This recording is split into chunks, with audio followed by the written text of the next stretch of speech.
اس کتاب میں ابراہیم کا ذکر کیجیے، بے شک وہ بڑے سچے نبی تھے۔ جب انہوں نے اپنے باپ آزر سے کہا، کیا تم بتوں کو معبود بناتے ہو؟ میں تو تمہیں اور تمہاری قوم کو کھلی گمراہی میں دیکھتا ہوں۔ جب انہوں نے اپنے والد سے فرمایا، اے میرے والد، آپ ان چیزوں کی عبادت کیوں کرتے ہیں جو نہ سنتی ہے اور نہ دیکھتی ہیں اور نہ ہی آپ کے کچھ کام آ سکتی ہیں؟ اے میرے والد، میرے پاس ایک ایسا علم آیا ہے جو آپ کے پاس نہیں آیا، لہٰذا آپ میری پیروی کیجیے، میں آپ کو سیدھی راہ کی طرف رہنمائی کروں گا۔ اے میرے والد، شیطان کی بندگی نہ کیجیے، بے شک شیطان اللہ رحمان کا سخت نافرمان ہے۔ اے میرے والد، مجھے ڈر ہے کہ کہیں آپ کو رحمان کا کوئی عذاب آ نہ پکڑے، پھر آپ شیطان کے دوست بن جائیں۔ باپ نے کہا، اے ابراہیم، کیا تم میرے معبودوں سے من موڑتے ہو؟ اگر تم باز نہ آئے تو میں تمہیں پتھر مار مار کر سنگسار کر دوں گا اور تم مجھ سے ہمیشہ کے لیے دور ہو جاؤ گے۔ ابراہیم نے فرمایا، آپ پر سلامتی ہو، میں اپنے رب سے آپ کے لیے ضرور مغفرت طلب کروں گا، بے شک وہ مجھ پر بہت مہربان ہے۔ اور میں آپ لوگوں سے اور ان چیزوں سے علیحدہ ہوتا ہوں جن کو آپ اللہ کے سوا پوچھتے ہیں، اور میں اپنے رب کو پکاروں گا، امید ہے کہ میں اپنے رب کو پکار کر محروم نہ رہوں گا۔ اور ہم نے ابراہیم کو اسی طرح آسمانوں اور زمین کی عظیم سلطنت دکھائی تاکہ وہ یقین کرنے والوں میں شامل ہو جائیں۔ جب رات نے ان پر پردہ ڈالا تو انہوں نے ایک ستارہ دیکھا، فرمایا، یہ میرا رب ہے۔ پھر جب وہ ڈوب گیا تو فرمایا، میں ڈوب جانے والوں کو پسند نہیں کرتا۔ پھر جب انہوں نے چاند کو چمکتا ہوا دیکھا تو فرمایا، یہ میرا رب ہے۔ پھر جب وہ بھی ڈوب گیا تو فرمایا، اگر میرا رب میری رہنمائی نہ کرتا تو میں بھی یقیناً گمراہ لوگوں میں شامل ہو جاتا۔ پھر جب انہوں نے سورج کو چمکتا ہوا دیکھا تو فرمایا، یہ میرا رب ہے، یہ تو سب سے بڑا ہے۔ پھر جب وہ بھی ڈوب گیا تو فرمایا، اے میری قوم، میں ان چیزوں سے بیزار ہوں جنہیں تم اللہ کا شریک بناتے ہو۔ میں نے تو اپنا رخ یکسو ہو کر اس ذات کی طرف کر لیا جس نے آسمانوں اور زمین کو پیدا کیا، اور میں شرک کرنے والوں میں سے نہیں ہوں۔ تب انہوں نے اپنی قوم سے کہا، میں ان سب چیزوں سے بری ہوں جنہیں تم شریک بناتے ہو، سوائے اس ذات کے جس نے مجھے پیدا کیا ہے، وہی میری رہنمائی فرمائے گا۔ اور ابراہیم کے ساتھ ان کی قوم نے جھگڑا بھی کیا۔ آپ نے فرمایا، کیا تم مجھ سے اللہ کے بارے میں جھگڑتے ہو جبکہ اس نے مجھے ہدایت دے دی ہے؟ اور انہیں ابراہیم کا قصہ سنائیے جب انہوں نے اپنے والد اور اپنی قوم سے کہا، تم کس چیز کی عبادت کرتے ہو؟ انہوں نے کہا، ہم بتوں کی عبادت کرتے ہیں اور ہم ان پر جمنے والے ہیں۔ ابراہیم نے فرمایا، کیا وہ تمہاری پکار سنتے ہیں جب تم پکارتے ہو، یا وہ تمہیں کچھ نفع یا نقصان پہنچا سکتے ہیں؟ پھر آپ نے ان کی عبادت گاہوں کا جائزہ لیا، انہوں نے ستاروں پر ایک نظر ڈالی اور کہا، میری تو طبیعت خراب ہے۔ تب وہ لوگ ان سے من موڑ کر چلے گئے۔ ان کی قوم کے لوگ انہیں اپنے ایک میلے میں لے جانا چاہتے تھے۔ حضرت ابراہیم علیہ السلام ایک تو میلے میں شریک نہیں ہونا چاہتے تھے، دوسرے ان کے دل میں یہ ارادہ تھا کہ جب یہ سارے لوگ میلے میں چلے جائیں گے اور مندر خالی ہوگا تو وہ وہاں جا کر بتوں کو توڑ پھوڑ دیں گے تاکہ یہ لوگ آنکھوں سے ان بتوں کی بے بسی کا منظر دیکھیں جنہیں انہوں نے خدا بنا رکھا ہے۔ اس لیے انہوں نے عذر کیا کہ میری طبیعت خراب ہے۔ اب یہ بھی ممکن ہے کہ واقعی ان کے مزاج ناساز ہوں، اور یہ بھی ممکن ہے کہ ان کا اصل مطلب یہ ہو کہ تمہارے کفر و شرک کی حرکتیں دیکھ کر میری طبیعت روحانی طور پر خراب ہوتی ہے۔ ان کے میلے میں چلے جانے کے بعد آپ نے کہا، خدا کی قسم، میں تمہاری غیر موجودگی کے بعد تمہارے بتوں کے ساتھ ضرور کوئی تدبیر کروں گا۔ پھر آپ نے ان سب کو ٹکڑے ٹکڑے کر ڈالا سوائے ان کے سب سے بڑے بت کے، شاید وہ اسی کی طرف رجوع کریں۔ جب وہ آئے تو قوم نے پوچھا، اے ابراہیم، کیا تم نے ہمارے معبودوں کے ساتھ یہ حرکت کی ہے؟ آپ نے فرمایا، بلکہ یہ کام ان کے اس بڑے نے کیا ہے، لہٰذا تم انہی سے پوچھو اگر یہ بولتے ہیں۔ تب وہ لوگ اپنے دل میں سوچنے لگے اور کہنے لگے، بے شک تم خود ہی ظالم ہو۔ پھر وہ اپنے سروں کے بل لوٹ گئے اور کہنے لگے، تمہیں معلوم ہے کہ یہ بولتے نہیں ہے۔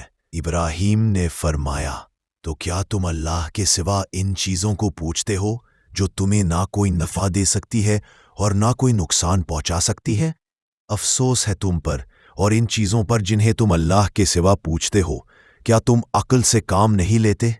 کیا تم نے اس شخص کو نہیں دیکھا جس نے ابراہیم سے ان کے رب کے بارے میں جھگڑا کیا اس وجہ سے کہ اللہ نے اسے بادشاہت دی تھی؟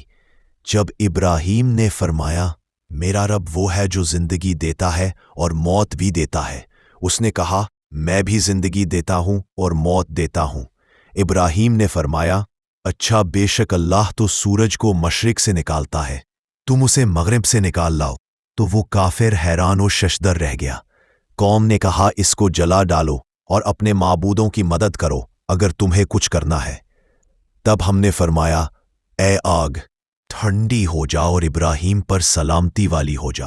اور انہوں نے ابراہیم کے ساتھ ایک بری چال چلنی چاہی تھی تو ہم نے انہی کو ناکام کر دیا، اور ہم نے اسے اور لوط کو بچا کر اس زمین کی طرف نکال دیا جس میں ہم نے تمام جہان والوں کے لیے برکت رکھی ہے۔ اور ابراہیم نے کہا میں اپنے رب کی طرف ہجرت کر رہا ہوں، وہ بھی میری رہنمائی فرمائے گا۔ اور جب ابراہیم نے عرض کیا اے میرے رب مجھے دکھا دے کہ تو مردوں کو کس طرح زندہ کرتا ہے، اللہ نے فرمایا کیا تمہیں یقین نہیں ہے؟ ابراہیم نے عرض کیا کیوں نہیں، یقین تو ہے لیکن میں چاہتا ہوں کہ میرا دل مطمئن ہو جائے۔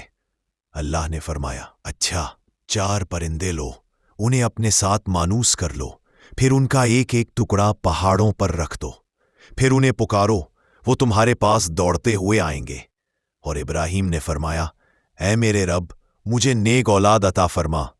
تو ہم نے انہیں ایک بردبار بیٹے اسماعیل کی بشارت دی۔ اور کیا آپ کے پاس ابراہیم کے معزز مہمانوں کی خبر پہنچی ہے؟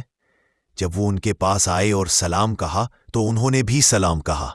ابراہیم پھر چپکے سے اپنے گھر والوں کی طرف گئے اور ایک موٹا بچھڑا بھون کر لے آئے، پھر اسے ان کے قریب کیا اور کہا کیا آپ کھاتے نہیں؟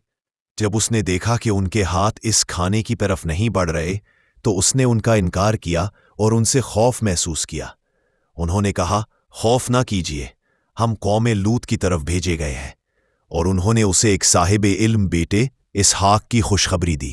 اس پر ان کی بیوی سارہ حیرت و خوشی کی آواز نکالتے ہوئے متوجہ ہوئیں اور تعجب سے اپنے ماتھے پر ہاتھ مارا اور کہنے لگیں کیا بوڑھی بانج عورت بچہ جنے گی؟ جب وہ اسماعیل ان کے ساتھ دوڑنے کی عمر کو پہنچے تو ابراہیم نے فرمایا اے میرے پیارے بیٹے، میں خواب میں دیکھتا ہوں کہ میں تمہیں ذبح کر رہا ہوں، اب تمہاری کیا رائے ہے؟ بیٹے نے کہا اے میرے والد، آپ وہی کیجئے جس کا آپ کو حکم دیا گیا ہے، انشاءاللہ آپ مجھے صبر کرنے والوں میں سے پائیں گے۔ جب دونوں نے سر تسلیم خم کر دیا اور باپ نے بیٹے کو پیشانی کے بل لٹا دیا تو ہم نے انہیں آواز دی اے ابراہیم تم نے اپنا خواب سچ کر دکھایا، بے شک ہم نیکوکاروں کو اسی طرح بدلہ دیتے ہیں۔ یہ یقیناً ایک کھلا امتحان تھا اور ہم نے ایک بڑی قربانی کو اس کا فدیہ بنا کر دے دیا، اور ہم نے ان کا ذکر بعد میں آنے والوں میں باقی رکھا۔ ابراہیم پر سلامتی ہو۔ اور جب ابراہیم کو ان کے رب نے کئی آزمائشی احکام کے ذریعے آزمایا تو انہوں نے وہ سب پورے کر دیے۔ اللہ نے فرمایا میں تمہیں لوگوں کے لیے امام بنانے والا ہوں۔ ابراہیم نے عرض کیا اور میری اولاد میں سے بھی؟ اللہ نے فرمایا میرا عہد ظالموں کو نہیں پہنچتا، کو لوگوں کے لیے رجوع اور اجتماع کا مرکز اور جائے امان بنا دیا، اور حکم دیا کہ ابراہیم کے کھڑے ہونے کی جگہ کو مقام نماز بنا لو۔ اور ہم نے ابراہیم اور اسماعیل کو تاکید فرمائی کہ میرے گھر کو طواف کرنے والوں اور اعتکاف کرنے والوں اور رکوع اور سجود کرنے والوں کے لیے پاک کر دو۔ اور جب ابراہیم اپنے بیٹے اسماعیل کے ساتھ بیت اللہ کی بنیادیں اٹھا رہے تھے تو یہ دعا کی اے ہمارے رب ہم سے قبول فرما لے، بے شک تو ہی سب کچھ سننے والا اور جاننے والا ہے۔ اے ہمارے رب ہمیں اپنا فرمان بردار بنا اور ہماری اولاد میں بھی ایک ایسی جماعت بنا جو تیری تابعدار ہو، اور ہمیں ہماری عبادت کے طریقے سکھا اور ہماری توبہ قبول فرما۔ اور ابراہیم کی یہ دعا بھی یاد کرو جب انہوں نے کہا اے میرے رب اس شہر مکہ کو امن والا بنا دے اور اس کے رہنے والوں میں سے جو اللہ اور روز آخرت پر ایمان لائے انہیں میووں کا رزق عطا فرما۔ اے میرے رب، مجھے اور میری اولاد کو نماز قائم کرنے والا بنا دے۔ اور یاد کرو جب ابراہیم نے عرض کیا، اے میرے پروردگار، اس شہر کو امن والا بنا دے اور مجھے اور میری اولاد کو اس بات سے بچا کہ ہم بتوں کو پوجنے لگیں۔ اے میرے پروردگار، ان بتوں نے بہت سے لوگوں کو گمراہ کر دیا ہے، سو جس نے میری پیروی کی وہ میرا ہے، اور جس نے میری نافرمانی کی تو یقیناً تو بڑا بخشنے والا مہربان ہے۔ اے ہمارے پروردگار، میں نے اپنی اولاد کو تیرے محترم گھر کے پاس ایک ایسی وادی میں لا بسایا ہے جہاں کھیتی نہیں ہوتی۔ اے ہمارے پروردگار، یہ اس لیے کیا ہے کہ وہ نماز قائم رکھیں، پس تو لوگوں کے دلوں کو ان کی طرف مائل کر دے اور ان کو پھلوں سے روزی عطا فرما تاکہ وہ شکر گزار بنے۔ 37 اے ہمارے پروردگار، یقیناً تو جانتا ہے جو کچھ ہم چھپاتے ہیں اور جو کچھ ظاہر کرتے ہیں، اور زمین و آسمان میں اللہ پر کوئی چیز مخفی نہیں۔ سب تعریف اللہ ہی کے لیے ہے جس نے مجھے بڑھاپے کے باوجود اسماعیل اور اسحاق عطا فرمائے۔ یقیناً میرا پروردگار دعا سننے والا ہے۔ اے میرے پروردگار، مجھے نماز قائم کرنے والا بنا اور میری اولاد میں سے بھی ایسے لوگ پیدا فرما۔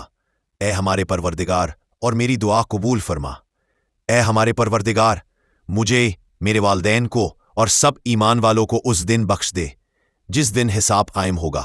اللہ نے فرمایا، اور جو کوئی کفر کرے گا اس کو بھی زندگی کی تھوڑی مدت کے لیے فائدہ پہنچاؤں گا، پھر اسے اس کے کفر کے باعث دوزخ کے عذاب کی طرف مجبور کر دوں گا، اور وہ بہت بری جگہ ہے۔ اے ہمارے رب، ان میں انہی میں سے وہ آخری اور برگزیدہ رسول مبعوث فرما جو ان پر تیری آیتیں تلاوت فرمائے اور انہیں کتاب اور حکمت کی تعلیم دے کر دانائے راز بنا دے، اور ان کے نفوس و قلوب کو خوب پاک صاف کر دے۔ بے شک تو ہی غالب حکمت والا ہے۔ اسی طرح ہم نے دعائے ابراہیم کے مطابق تمہارے اندر تمہیں میں سے اپنا رسول بھیجا جو تم پر ہماری آیتیں تلاوت فرماتا ہے اور تمہیں نفساً و قلباً پاک صاف کرتا ہے، اور تمہیں کتاب کی تعلیم دیتا ہے اور حکمت و دانائی سکھاتا ہے، اور تمہیں وہ اسرار معرفت و حقیقت سکھاتا ہے جو تم نہ جانتے تھے۔ ابراہیم نہ یہودی تھے اور نہ نصرانی، بلکہ وہ تو یکسو مسلمان تھے اور وہ مشرکوں میں سے نہیں تھے، اور اللہ نے ابراہیم کو اپنا خلیل بنایا۔ بے شک ابراہیم اللہ کے فرمان بردار، یکسو اور احسان کرنے والے تھے، اور وہ مشرکوں میں سے نہیں تھے۔ یہ سب کچھ ان صحیفوں میں بھی ہے جو پہلے اترے، ابراہیم اور موسیٰ کے صحیفوں میں۔ اور ابراہیم کا اپنے باپ کے لیے مغفرت مانگنا صرف اس وعدہ کی وجہ سے تھا جو انہوں نے اس سے کیا تھا۔ پھر جب ان پر یہ بات کھل گئی کہ وہ ان کا باپ اللہ کا دشمن ہے تو وہ اس سے بیزار ہو گئے۔ بے شک ابراہیم بڑے نرم دل اور برداشت فرمانے والے تھے، اور جب ان کی وفات کا وقت آیا تو انہوں نے اپنے بیٹوں کو وصیت کی، اور یعقوب نے بھی کہا، اے میرے بیٹو، اللہ نے تمہارے لیے یہ دین چن لیا ہے، لہٰذا تمہیں موت نہ آئے مگر اس حال میں کہ تم مسلمان فرمان بردار ہو۔